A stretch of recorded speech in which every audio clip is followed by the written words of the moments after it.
On est fin décembre 2025, c'est l'heure du bilan du podcast Comment t'as fait, mais pas que, on va vous en dire beaucoup plus. Et aujourd'hui, je suis accompagné de l'homme de l'ombre, celui que vous ne voyez pas d'habitude, et c'est Mathis qui m'accompagne justement pour faire en sorte que ces épisodes sortent toutes les semaines. Mathis, salut. Salut, ça va? Bah écoute, très bien. Alors, tu m'as préparé un épisode bilan. Tu m'as dit, je t'envoie pas les questions. Comme ça, ce sera spontané et tu répondras du tac au tac. Donc voilà, je sais pas à quoi m'attendre, je sais pas combien de temps ça va durer, mais on y va. Bah, déjà, première question, Julien, quand tu repenses à 2025, pour le podcast Comment tu fait, il y a quoi qui te vient à l'esprit directement?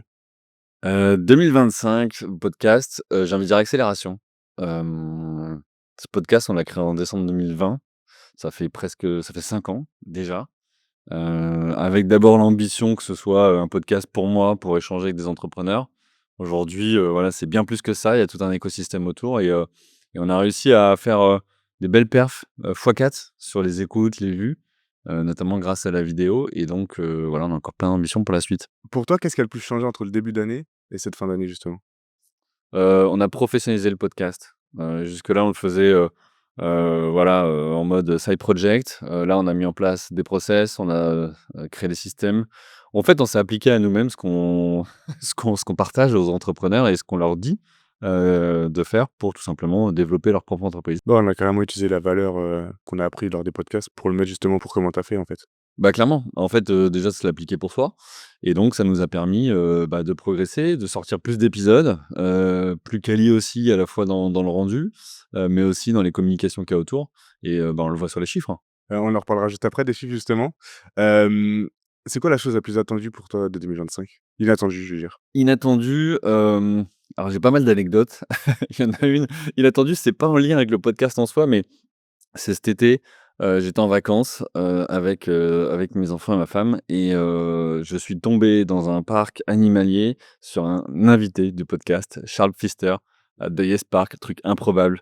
Voilà, on était, très loin chacun de chez nous et on est tombé au même endroit. Je dis: «Mais Charles, on se connaît, on s'est déjà vu?» et ouais, en fait, il était passé sur le podcast quelques mois avant. Bon, voilà. Et par rapport au podcast, justement? Est-ce qu'il y a quelque chose d'inattendu qui s'est passé cette année, tu t'es dit, «Ça, c'était pas dans le bingo 2025», par exemple? Inattendu, je sais pas, c'est quelque chose d'inattendu, comme chaque année, on a, des rires, on a des réussites, on a des échecs, on a aussi parfois des pleurs ou de l'émotion. Mais c'est aussi ça finalement, c'est ni plus ni moins que le reflet de l'entrepreneuriat. Donc non, il y a pas quelque chose d'inattendu. Ce qui est surtout, inattendu, c'est pas forcément que le podcast, mais c'est tout ce qu'il y a autour. Les, témoignages qu'on peut avoir, les, retours, des personnes qui ont participé aux événements qu'on a créés. Bah, tout ça pour moi ça galvanise, ça donne de l'énergie et ça montre qu'il y a un réel besoin d'aider les entrepreneurs pour qu'ils puissent, bah, s'épanouir, dans leur quotidien. C'est pas simple l'entrepreneuriat, on pense souvent que c'est, voilà, ce qu'on voit sur LinkedIn, les posts où, tout le monde est riche et tout le monde travaille 2 heures par jour. C'est pas la réalité, c'est aussi ça qu'on veut montrer avec Comment tu fait et je pense qu'on le fait, en tout cas, du mieux possible. On est d'accord que sur le fond et sur la forme, le podcast, il a évolué en 1 an, enfin depuis l'arrivée de la vidéo. Hem, du coup, ça t'a permis, toi, de mieux comprendre peut-être ce que les gens viennent chercher. Comment t'as ressenti ça, justement? Ouais, alors, Comment tu fait, c'était effectivement au début que des épisodes où, on enregistrait avec un invité et au fur et à mesure des, rencontres, des échanges que j'ai pu avoir avec la communauté aussi, celles et ceux qui écoutent, donc vous, hein, tout simplement, je me suis rendu compte qu'il y avait un vrai besoin d'apporter du pratique et que le positionnement du podcast sur ce côté très concret, pragmatique, bah, c'était ce qui faisait sa force. Donc c'est comme ça que j'ai commencé et je suis content, on a fait les premiers notamment avec, Paul Boursier en l'occurrence. Premiers épisodes d'experts où on invite un expert à venir partager justement là son expertise. On n'est pas sur, son, parcours, mais on est sur comment résoudre telle problématique. Donc là, il y en a qui vont arriver sur, l'IA, sur le juridique, sur le RH, voilà, comment recruter sans se tromper. Alors c'est des vrais sujets, c'est des vraies questions qu'on se pose quand on est entrepreneur parce que, bah, on sait que tout seul on peut pas y arriver, donc on a besoin, voilà, d'une équipe, d'outils et surtout de clients. Moi, personnellement, en tout cas, je l'ai ressenti l'évolution sur le fond, je veux dire. On a vraiment essayé d'aller chercher ce que les auditeurs, ils veulent savoir. On a vraiment creusé là-dessus et on a eu des retours justement positifs. Donc ça veut dire que, qu'on a réussi Et puis vraiment. on l'a eu, tu vois, quand tu as, Apple Podcast qui te pousse à plusieurs reprises ou, sur une journée, tu fais un pic d'écoute. Voilà, ça, c'est inattendu. Tu me disais: «Qu'est-ce qui est inattendu?» Bah, ça, c'est inattendu et d'un coup, tu vois que le podcast, il explose sur une journée. C'est-à-dire qu'il y a un sujet qui plaît, ça veut dire que, voilà, il y a une audience, il y a une appétence, pour l'entrepreneuriat et je pense que ça va faire que, continuer à se développer, hein. Ça va faire maintenant bientôt 5 ans. que tu animes et tu interviewes des entrepreneurs et que tu animes des podcasts. Hem, Plus de 200 épisodes. ouais, qu'est-ce que tu as appris justement sur cette façon d'animer? Alors c'est drôle parce que ce matin en venant, je regardais un commentaire que j'ai reçu, d'un auditeur canadien. Alors je regardais jamais en détail d'où venaient les messages, les notes et les commentaires et j'adorais parce que le message dit, «OK, le podcast est super intéressant, l'animateur est, bon et il est, plutôt calé en entrepreneuriat». Alors j'adore le plutôt calé, mais ça c'est intéressant à avoir à l'esprit parce que ça veut dire que, ça confirme et ça témoigne que, à la différence, d'autres types d'émissions, par exemple, là, l'idée pour nous, c'est de rentrer dans le sujet de l'entrepreneuriat et de dire, bah, pas rester en surface, aller pouvoir creuser, parler de choses techniques, parler de, vécu et c'est ça aussi qu'on vient chercher sur le podcast. Donc, voilà, après moi, ce que j'ai fait évoluer, bah, évidemment, après 200 épisodes, tu t'adaptes plus facilement au profil que tu as en face de toi. Il y en a qui sont, plutôt, réservés, timides, d'autres qui au contraire, vont te faire l'épisode tout seul sans avoir à poser de questions. Voilà, après ça, c'est mon rôle de jouer avec ça et d'arriver à avoir quelque chose qui soit, audible, qui soit fluide et qui apporte de la valeur, tout simplement. Top. Tu parlais du coup justement des épisodes, on va faire une petite rétrospective, sur cette année. Hem, déjà pour toi, quels ont été les épisodes les plus marquants, de cette année? Un plus marquant, ça va être difficile pour les pour les invités d'en citer un plus qu'un autre, mais non, moi, dans les choses qui m'ont marqué, quelques stats d'ailleurs, on en parlait tout à l'heure sur le nombre d'écoutes et autres. Au-delà de ça et où on a fait x4 par rapport à l'année d'avant, c'est, déjà ce premier appel que j'ai pour les auditrices, auditeurs. Alors si vous nous regardez, je compte sur vous, mais on n'a que 24 des épisodes qui sont avec des femmes entrepreneurs. Alors c'est aussi la réalité de l'entrepreneuriat, il y a plus d'hommes que de femmes qui entreprennent, hein, puisque la stat, c'est 33 des entrepreneurs en France sont des femmes. Bon, j'aimerais arriver du coup à remonter ce pourcentage chez nous, donc ça, c'est un vrai sujet. Après dans les épisodes qui m'ont marqué, je vais te partager par exemple 2 opposés. Les épisodes où on va parler de, surperformance ou de performance. Tu vois? Fabien Prête de Fulfiller, qui revient sur le même marché, qui en 34 mois fait 10 millions cumulés. Ouais, c'est dans cet épisode, tu as énormément de valeur. Laurent Tapie, pareil, qui partage ses années, chez, McKinsey, qui partage aussi là comment il fait pour viser des millionnaires. Je veux dire, là, tu te dis: «OK, c'est quoi ma stratégie d'acquisition? Comment je me fais connaître?» Les millionnaires, il y a pas des millions justement de clients, il est pas sur de la masse. Donc c'est un super intéressant et il partage des outils. Donc ça, pour moi, c'est des épisodes qui sont top parce que c'est concret, on repart de là. On peut appliquer pour soi, même si on vise pas des milliardaires, on peut appliquer pour soi, des outils. À l'inverse, voilà et je trouve que et je le remercie pour ça, un Thierry Vignal, ex Mastéos, qui vient raconter comment en 3 4 ans, il a connu le succès, tout le monde pensait que voilà, ce serait, la licorne de demain, qui finalement, doit, bah, quitter l'entreprise, fait faillite, ça marche pas et qui vient sur le podcast en humilité dire: «Bah, voilà, bah, j'étais plus employable, mon CV, sur le papier, dire que j'ai planté une boîte, ça marche pas. Bon et ben, comment je fais? Bah, je me relance» et donc il relance une entreprise, donc arriver à regagner la confiance de certaines parties prenantes, arriver à trouver un modèle qui fonctionne et aujourd'hui, je trouve que voilà, son idée, elle est géniale. Et du coup, avec justement tous les retours que tu as eu d'entrepreneurs avec, tous ces entretiens, que tu as eu avec eux, est-ce qu'il y a des avis qui divergent? Ils sont pas toujours tous, du même avis sur certains sujets. Est-ce que toi, il y a un sujet sur lequel, tu as changé d'avis, depuis le début de ce podcast, grâce justement, à un point de vue d'un invité? Je sais pas si j'ai, changé d'avis, mais je vais te prendre un exemple. Moi, il y a quelque chose qui m'a marqué, c'est que récemment, on a enregistré avec, plusieurs entrepreneurs qui disent que faut que tu crées que ton entreprise doit être au service de ta vie. C'est-à-dire, comment toi, tu veux, d'un point de vue lifestyle, vivre. Je pense à Manon Hollander de Peace& and Love, les puzzles et à l'inverse, tu vas avoir, Crime District, qui va te dire, bah, en fait, moi je pense que c'est pas ça. C'est, l'entrepreneur qui doit s'adapter à l'entreprise qu'il a créée avec Antoine et donc voilà, je me pose, cette question, je me dis: «Tiens, est-ce qu'il y a une vérité?» Je pense pas qu'il y en ait et c'est aussi ça la beauté de l'entrepreneuriat parce que s'il y avait une recette qui existait, bah, par définition, elle serait obsolète puisque tout le monde la mettrait en place et donc tout le monde ferait la même recette. Mais par contre, une chose est sûre, c'est que bah, chacun peut aller prendre dedans ce qui lui convient et l'appliquer dans son entreprise. Il n'y a pas une manière de réussir son entrepreneuriat, qu'on veuille faire, 100 000 €, 1 000 000, 100 millions de chiffre d'affaires, peu importe. Il y a plusieurs manières et donc on peut aller se nourrir comme ça de chaque épisode. Et ça va faire combien de temps, là, que tu entreprends, toi? Moi, ça fait 15 ans. 15 J'ai ans. créé la première boîte en 2010. Et en 15 ans, est-ce que tu as vu une évolution justement chez les entrepreneurs sur la façon de penser ou la façon justement d'agir, dans leurs projets?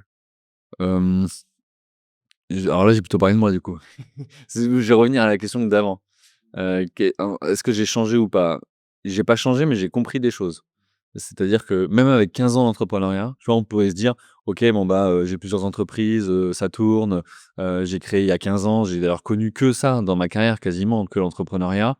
Oui, il y a des choses où on sait que ce qui fonctionne, il y a des choses qui fonctionnent moins, mais il y a aussi des visions qui évoluent et je comprenais pas quand je me lançais, par exemple, certains retours d'entrepreneurs, qui disaient: «Bah, moi, en fait, je voudrais faire avec, moins de salariés». Bon, bah, il y a 15 ans, je veux dire, on parlait pas d'IA, on parlait pas de système, on parlait pas d'automatisation.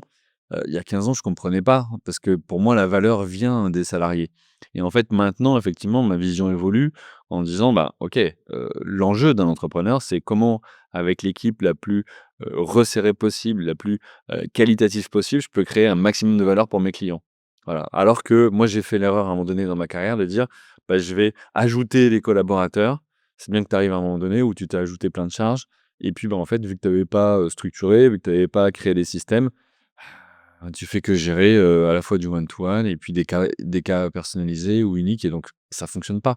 Voilà, bon, ça, c'est des choses qui évoluent au fur et à mesure, en fait.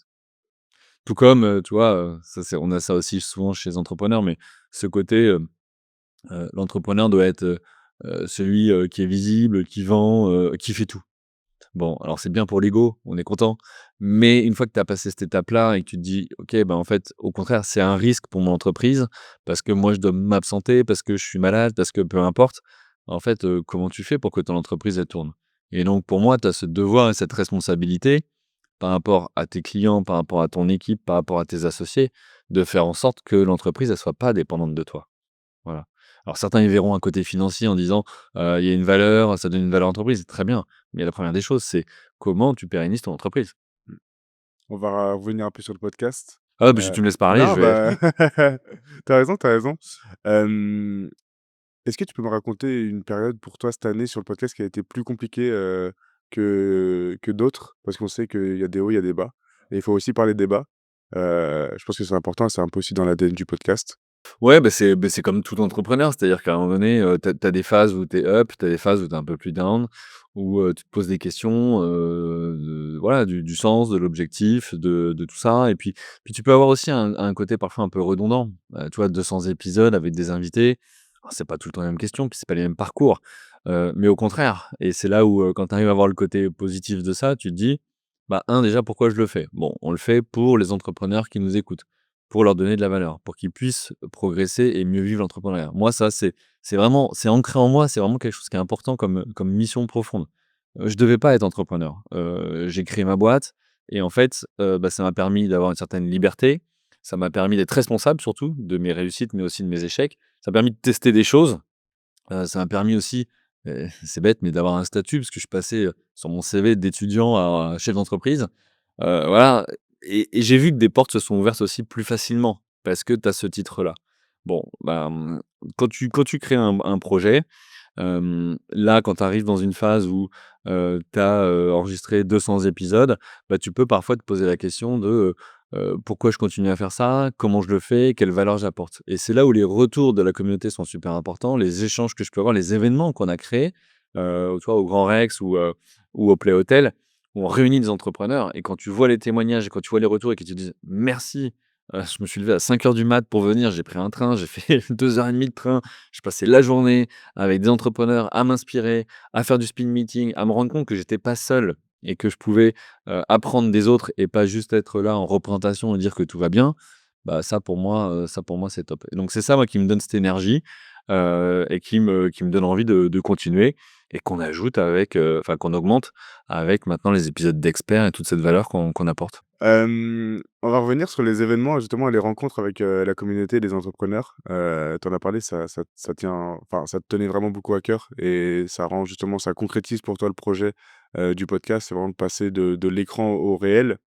Hem, il y a eu 2 événements. Qu'est-ce qui t'ont marqué dans ces 2 événements?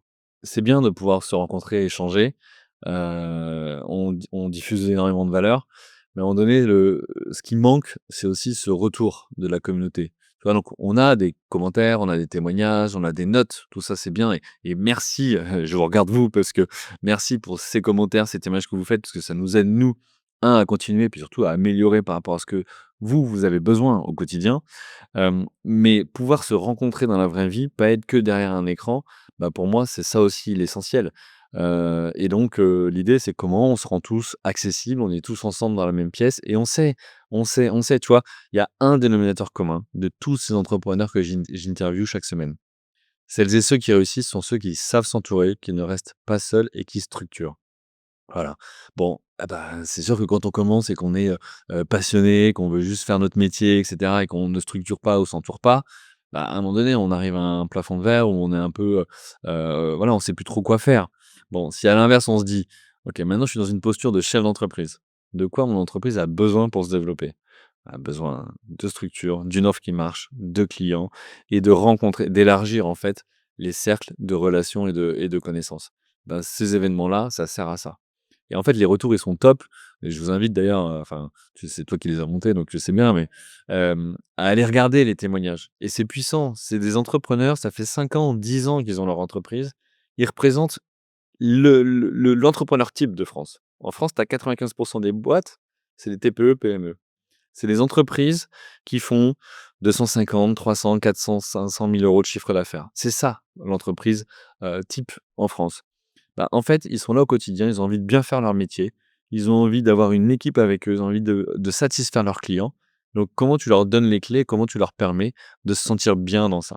Et donc moi, quand tu as, effectivement, une Fabienne, de Camaël, Léa, qui nous vient, de Lille, voilà, toutes ces personnes qui viennent de partout en France et qui te disent: «Merci pour cette source d'inspiration, merci pour ces rencontres que j'ai faites, merci pour ces connexions» et que quelques semaines plus tard, tu reçois, des SMS ou des WhatsApp ou peu importe et les personnes te disent: «Merci, j'ai pu faire du business ou apprendre d'un tel» et cetera. Bah, ouais, bah, moi je suis content, la mission elle est remplie. Et justement, ça ce genre d'événement, ça fait suite, au podcast directement car toi, un épisode, c'est pas, bonjour, tu interviewes la personne et fin de la relation. C'est, derrière, il y a vraiment ce côté relationnel que tu vas chercher, ce côté connexion et que même s'il y aurait pas eu de podcast, c'est comme si tu avais déjeuné avec une personne. Hem, Toi, qu'est-ce que tu retiens justement de ces moments un peu en off avec des entrepreneurs que tu as eu, du podcast? Ouais, bah, moi, si tu veux, le podcast, l'avantage, c'est que ça nous met, tous les 2 autour d'un micro.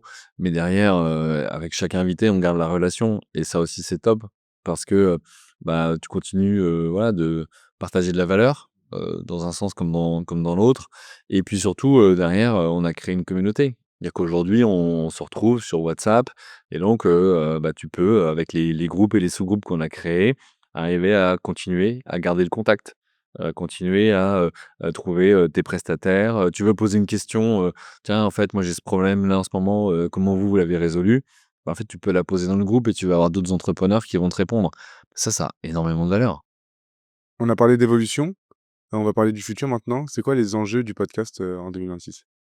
Ouais, alors le podcast, on n'a pas été d'écosystème donc pour ceux qui suivent de manière plus régulière, ils s'en rendent compte mais donc on a les épisodes, de retour d'expérience des entrepreneurs. On a les épisodes maintenant d'experts où on vient régler une problématique avec le webinaire derrière qui permet de creuser et d'aller tout simplement aller expliquer en détail comment faire. Donc ça, je pense que voilà, c'est énormément de valeur pour celles et ceux qui écoutent et puis, après, bah, pour ceux qui ont envie de se connecter et d'être, voilà, physiquement dans la même pièce et on sait, hein, les entrepreneurs, si tu es la bonne pièce avec les bonnes personnes au bon moment, ça peut te changer ta boîte. Il suffit d'une phrase, il suffit, voilà, pour être un déclencheur. Donc ça, c'est voilà, ça c'est ce vers quoi on va. On va aller en créer, encore plus, des événements, c'est l'objectif et puis surtout, bah, on l'a dit, la mission, c'est d'aider les entrepreneurs à mieux vivre l'entrepreneuriat, surtout, en fait, à être plus épanouis, d'atteindre le niveau d'épanouissement et de vie qu'ils attendent. Parce que petite parenthèse, quand tu regardes les statistiques, tu vois qu'un entrepreneur sur 4 touche, à peine le SMIC. Tu vois qu'il y a plein de on parlait tout à l'heure des posts LinkedIn, on a l'impression que tout le monde touche, 10-15 000 € par mois, facilement. Bon, déjà, il y a une différence entre chiffre d'affaires et puis rémunération, mais ça, c'est un autre sujet et en fait, la réalité, c'est que, bah, quand tu regardes par rapport au niveau de responsabilité, au niveau d'engagement et au volume d'heures quelque part que qu'un entrepreneur peut faire, bah, la rémunération moyenne d'un entrepreneur, bah, finalement, si tu la proratises, elle est pas si élevée que ça. Donc comment tu fais pour que ces personnes-là ne s'essoufflent pas et continuent à, entreprendre? Parce que derrière, c'est pas que eux, c'est des emplois, donc c'est des familles. Donc voilà, il y a plein de choses en fait et chacun sur son territoire va apporter grâce à, l'entrepreneuriat, les risques qu'il prend aussi. Bah, moi, je viens de là, je disais tout à l'heure, je devais pas entreprendre.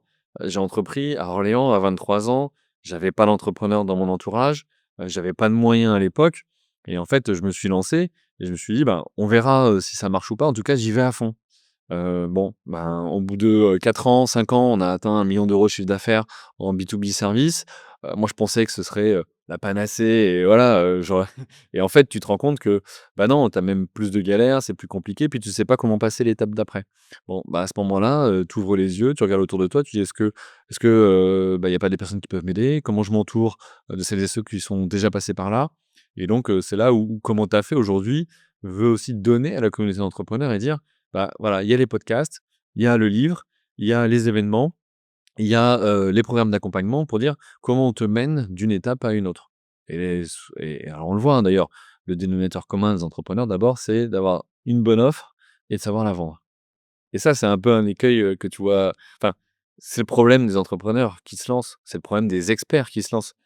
Ils ont ils ont une expertise, ils font bien leur métier, mais ils savent pas la présenter ni, la vendre.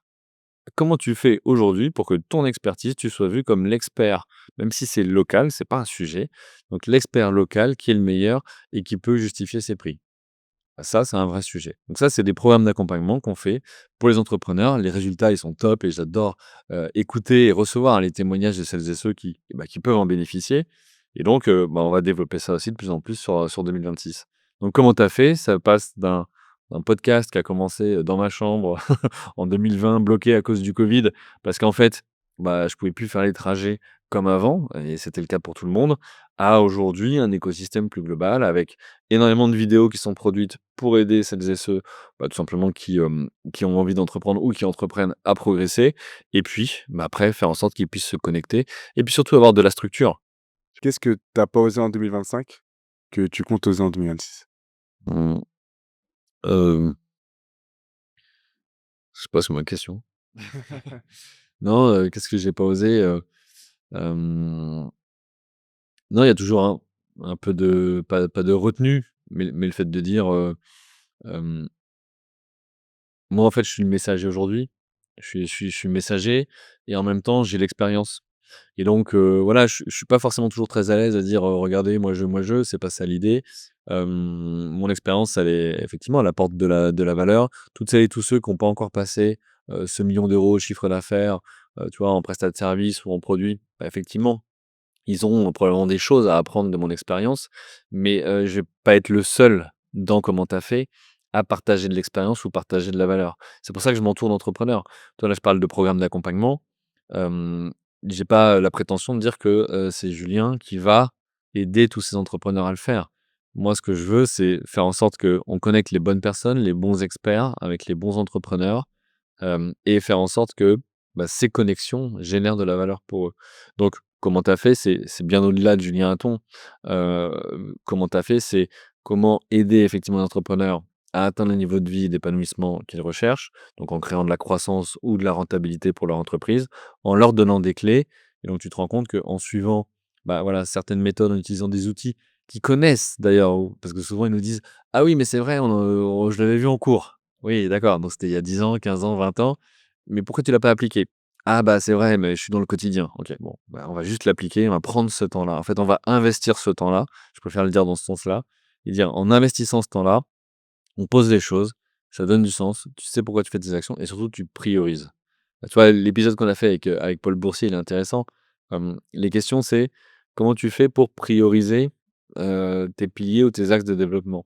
Bon, bah, moi, à un moment donné dans ma carrière, j'avais, 10 axes de développement dans la même année. Impossible de faire ça. Impossible d'être à fond sur 10 axes en même temps. Donc comment tu en choisis 2, 3 et tu mets un plan d'action avec des moyens en face, c'est comme ça que tu avanceras, en fait. La recette, on parlait tout à l'heure de recette, elle est finalement assez simple, mais Là où il y a une différence qui se fait, c'est, dans celles et ceux qui la respectent, qui vont vraiment être dans la rigueur et la discipline du quotidien, dans l'exécution et ceux qui, bah, à un moment donné, vont, se laisser, voilà, disperser, parasiter par tout un tas de choses et donc qui vont être un peu moins focus sur, tel axe à développer. Et toi, justement, tu as été accompagné déjà et qu'est-ce que ça t'a apporté? Ouais, bah, moi c'est Max, mon associé, sur Buzz Native qui m'avait initié, finalement à l'accompagnement. Moi, au début, j'étais, de tous ces entrepreneurs, ouais, faut que j'y arrive par moi-même, tu vois? Faut que j'y arrive, c'est moi, paf et puis quitte à taper 3 fois dans le mur, c'est pas grave, la quatrième fois, la tête, elle sera plus dure et puis ça ira. OK, mais ça a une fin ça marche pas, tu peux pas le durer, enfin, ça peut pas durer. Et donc, comment tu vois différemment la situation?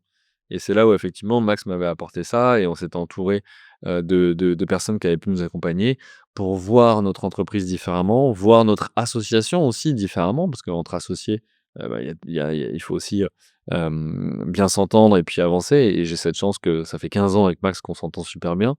Hem, voilà donc cet accompagnement-là m'a permis moi de voir autrement et d'avoir un regard objectif sur la situation, pas subjectif, pas empreint, d'émotion, sur OK, bah, rationnellement aujourd'hui, en se posant les bonnes questions, est-ce que mon entreprise, voilà, elle est pérenne, elle peut fonctionner? Est-ce qu'elle apporte de la valeur? Est-ce qu'elle est bien structurée? Est-ce qu'elle est à risque sur certaines dimensions de l'entreprise ou pas? Et bah, en conséquence, qu'est-ce que je mets en place? Top. Tu as un petit mot pour la fin? Hem, non, je voudrais mentionner aussi, toi, comment tu as fait, on parlait des entrepreneurs. J'aimerais aussi parler des épisodes qu'on a fait avec, 60 000 rebonds. Tu vois? Donc l'association qui accompagne les entrepreneurs qui, ont dû, liquider, fermer leur entreprise ou autre. Pourquoi cette asso s'appelle 60 000 rebonds? C'est parce qu'il y a 60 000 entreprises qui ferment chaque année. Là, les stats, elles sont beaucoup plus élevées, suite au covid, suite, à l'évolution des marchés, de la technologie, l'instabilité géopolitique et donc tout ça fait que ça veut dire que chaque année, tu as 60-70 000 entrepreneurs qui, vivent des moments très compliqués. Ils doivent fermer leur boîte, ils ont potentiellement des dettes, la dépression, enfin voilà, tout un tas de choses. Donc ça me tenait à cœur et je suis content dans le cadre du podcaston, donc cette initiative qu'on soutient depuis 4 ans, 3-4 ans, d'avoir pu mettre en lumière des parcours d'entrepreneurs avec un E, puisque c'était donc des femmes, qui, sont venues raconter qu'effectivement, bah, elles se sont lancées dans l'entrepreneuriat, elles ont connu, l'échec à ce moment-là, mais elles ont pu rebondir. On a eu 2 profils, un profil qui a rebondi dans l'entrepreneuriat et un profil dans le salariat. Voilà et d'arriver à ne pas être, clivant et dire: «C'est mieux l'un ou l'autre». Dans le sujet, c'est de dire: «OK, bah, c'est pas fini, le game il est pas plié. Oui, cette entreprise-là, elle a pas fonctionné, mais c'est pas grave». Alors moi, on le sait assez peu dans mon parcours, mais aujourd'hui, je dirige plusieurs entreprises, mais en 2013, j'en avais créé une autre, pensant que, ça allait marcher et j'étais pas lucide, pas conscient, pas expérimenté, pas équipé d'outils à l'époque pour arriver à me rendre compte que, ça n'allait pas marcher. Et évidemment, quelques mois après, ça n'a pas marché, donc il a fallu, pivoter, voir autrement et se dire: «Comment finalement cette expérience-là, j'en fais quelque chose de positif et j'en tire quelque chose de positif en termes d'apprentissage». Voilà. Bon, bah, là, ce qu'on a vu avec ces profils-là, c'était ça, c'était que, bah, elles ont su rebondir et donc bah, on va faire d'autres épisodes. Là, d'ailleurs, tu le sais pas ça, c'est tu le sais pas, mais la semaine dernière, j'ai rencontré effectivement un profil, super intéressant, ancien DG, de grande entreprise qui voilà, va nous partager, pas mal d'informations sur, bah, quand on sent qu'il y a des difficultés dans l'entreprise, quelles sont les étapes avant d'avoir à arriver, tu vois, au tribunal ou de devoir fermer son entreprise? Il y a plein de choses à faire, mais souvent, bah, parce que, on se dit, «Ouais, non, je veux pas que ça se sache», ou alors, «Les gens vont me juger» et cetera. Ne vous inquiétez pas, les gens, ils ont autre chose à faire, hein. Ils ont aussi leur quotidien, ils ont aussi leurs problèmes et aussi ont peur d'être jugés. Donc voilà, concentrez-vous sur vous. Il y a des solutions, vous pouvez, bien vous entourer, vous pouvez vous faire accompagner, vous pouvez, consulter des podcasts, aller à des événements. En fait, il y a plein de choses qui sont à disposition et c'est la force aujourd'hui, quand on veut entreprendre, c'est vraiment un avantage. Il y a vraiment plein de choses, voilà. Donc le mot de la fin, il était long. C'était un dialogue de la fin. C'était le dia merci, c'était le dialogue de la fin. Voilà, non, après, donc ouais, 60 000 rebonds et puis après, peut-être 2 épisodes coup de cœur. Heu Tu vois, Jean-Paul Labourdette du Petit Futé m'a bien marqué. Jean-Paul, là, il est en train de transmettre son entreprise. Il a travaillé, je sais pas 30 ans, 40 ans dedans. Il a créé, voilà, enfin, on a tous eu un livre, Le Petit Futé dans les mains et c'est intéressant de voir son parcours et de comment dans les années 70 il a créé l'entreprise et puis là, maintenant, il est en train de la transmettre et surtout comment il a dû passer du papier au digital. Moi, c'est passionnant, j'adore ça. Cécile de Tribi, qui qui fonctionne avec des pourboires sur des cagnottes et tu es là et tu dis: «Mais comment tu fais dans ton modèle pour aller, tu vois, en faire quelque chose, un modèle économique qui fonctionne?» Et en fait, elle est en train de, tout déchirer avec son entreprise et montrer qu'il y a un vrai besoin, qu'on peut mettre de l'humain et du sens. Voilà, bah, tout ça pour moi, je trouve que c'est hyper positif et ça va dans le bon sens. Merci à vous, d'avoir écouté cet épisode, jusqu'au bout. Si, voilà, vous n'êtes pas encore abonné ou autre, allez-y, laissez-nous vos commentaires, on y répondra avec grand plaisir. Vous avez aussi maintenant un visage, derrière, ce fameux Mathis qui m'accompagne au quotidien sur le podcast et puis, bah, si vous êtes entrepreneur et que vous cherchez des solutions pour générer de la croissance, de la rentabilité, développer votre entreprise, vous nourrir des autres entrepreneurs ou en rencontrer d'autres, voilà, vous voyez que dans la palette et dans, le mouvement Comment tu as fait dans sa globalité, vous trouverez forcément votre solution. À très vite, profitez bien des fêtes et à l'année prochaine. Bye.